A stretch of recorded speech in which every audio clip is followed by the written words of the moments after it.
Hello hi friends, ఎలా ఉన్నారు? బాగున్నారా? నేనైతే చాలా బాగున్నాను.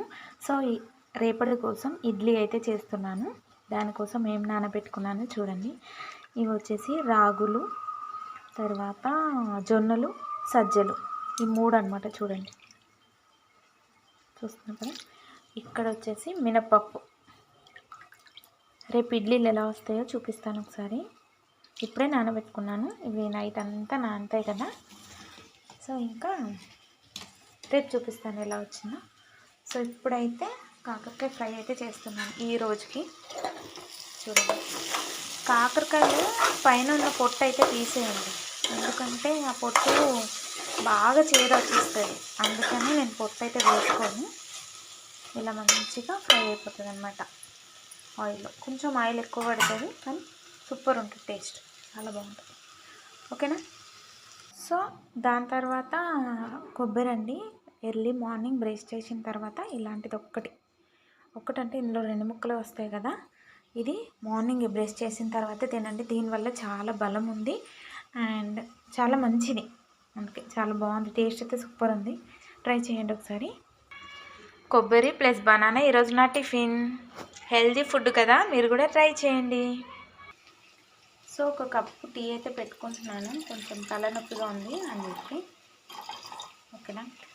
సో నాకు ఒక పిచ్చి అలవాటు ఏంటంటే, పొద్దున్న తాగినా కూడా మళ్ళీ 11 కల్లా మళ్ళీ ఒక కప్ టీ కావాల్సిందే. సో ఈ అలవాటు ఎంతమందికి ఉందో చెప్పండి నాకు. సో టీ లేకపోతే అయితే అసలు నేనైతే నేను చచ్చిపోయినట్టే ఆలోచిస్తాను. టీ అయితే కంపల్సరీ కావాలండి, చాలా ఇష్టం టీ అంటే నాకు. సో వంటగది చూడండి ఎలా ఉందో. ఇలా మొత్తం క్లీన్ చేయాలి, ఇంకా ఊడవాలి, మొత్తం చెక్కలన్నీ ఉన్నాయి. ఇక్కడ కూడా చూడండి, ఇది హాలు ఇలా ఉంది. అన్ని పిల్లలు ఉంటారు, అన్నీ ఇట్లా పడేస్తూ ఉంటారు. బెడ్రూమ్ చూడండి ఒకసారి, ఎంత కష్టం తెలుసా అసలు. పొద్దున్నే ఊక చేయాలంటే నాకైతే యాస్ట్ వస్తుంది. ఆ బట్టలు అయితే ఎప్పుడు మడత పెట్టినా, గూట్లో పెట్టడానికి టైం లేదు. మా పాప పడుకుంది గుండుది. సో ఇది బట్టలు ఆమెకి వేయాలి. ఇప్పుడు వర్కర్ వస్తుంది, బోర్లు తోమట అబ్బాయి బట్టలు పిండే టైం వస్తుంది, వాళ్ళకి వేయాలన్నమాట ఫ్రెండ్స్. సో నా టీ అయితే రెడీ అయిపోయింది. అమ్మ టీ తాగితే చాలా బలం వచ్చేస్తుంది కదా నాకు. ఫుల్ పని చేసేస్తా, టకా చేసేసి అక్కడ పడేస్తాను అనమాట. Okay friends. సో బోర్లు తోమేట ఆమెకైతే బోర్లు అన్నీ వేసి పెట్టేసిన. ఇంక ఇప్పుడు వంట పనులు ఇదిగోండి, నిన్నటిది రైస్ది. ఇంక ఇప్పుడు ఇవి వండేసి ఇవన్నీ క్లీన్ చేసేసుకొని ఆమెకి ఇచ్చేసామనుకోండి, క్లీన్గా ఇచ్చేస్తుంది అనమాట. బట్టలు ఆమెకి బట్టలు. ఫ్రెండ్స్, నేను ఆయిల్ తయారీ విధానం చూపిస్తున్నాను. సో కరివేపాకు, మందారం, ఇది వచ్చేసి కుంటగరిగెలాకు, కలోంజి, కోకోనట్ ఆయిల్. చూడండి, 1 కప్పు కోకోనట్ ఆయిల్ వేసుకోవాలి.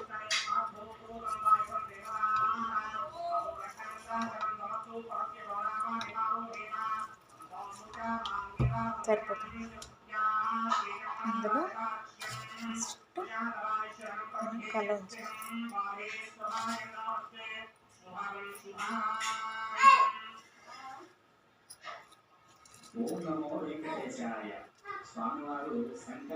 ఇలా ఇవన్నీ ఇందులో వేసుకోవాలి. మందారం ఏమో మంచిగా దేవునికి పెట్టినాకనే తీసుకోండి, అలా పువ్వుల్లాగా తీసుకోవద్దు. ఎందుకంటే దేవుడికి పెడితేనే మంచిగా ఉంటుంది కదా ఫ్లవర్ అనేది, మనకి మంచిది, దేవుడికి కూడా మంచిది. అందుకనేసి దేవుని దగ్గర పెడితేనే బెటర్ అని నా ఫీలింగ్. మీరు కూడా అలాగే చేయండి ప్లీజ్.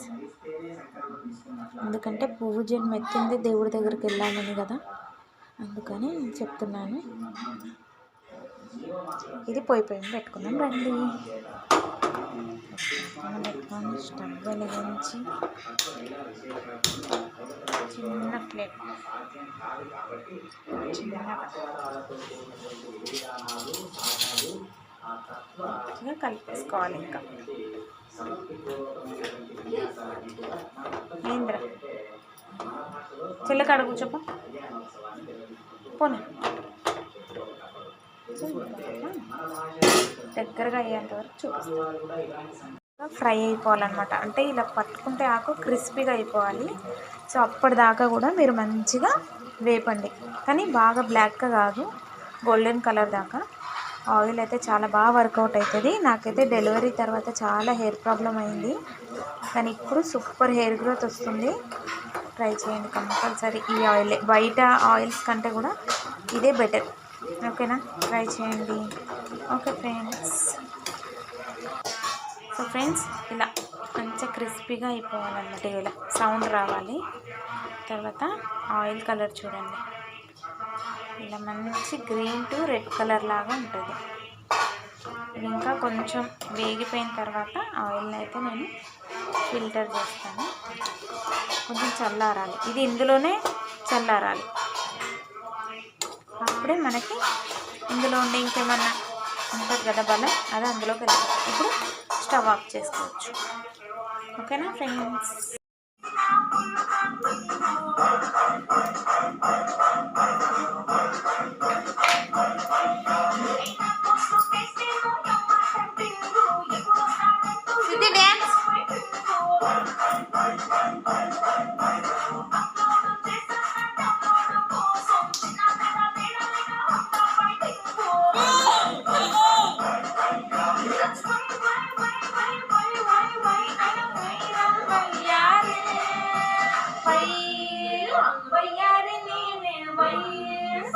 అనుభవం